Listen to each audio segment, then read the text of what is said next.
特别过年咯，台中大甲高中的支队会社帮忙华山基金会发起着年菜募捐的活动。另外，学生过来做虎年的枕头，送予基金会任用的独居老人，要予老大人过一个温暖的好年。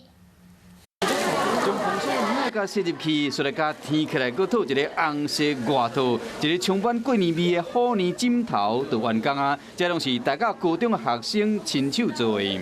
能透过这次的机会跟同学一起缝东西，就是也有找到乐趣，然后能一起做善事就很棒。非常开心，因为可以给他们感受到我们的温暖。 大家高中学生知讲，华山基金会今年因为疫情影响，年菜募捐的进度较无五成，所以我特别来斗相共，发起年菜募捐的活动。多刚好做这个抱枕，就利用这个机会让学生可以帮忙做一下，然后就是用另外一种方式做公益这样。 校方嘛表示讲，支罪会社为105年开始，拢会协助华山基金会弱势老大人摒厝内，因为为去年开始因为疫情影响。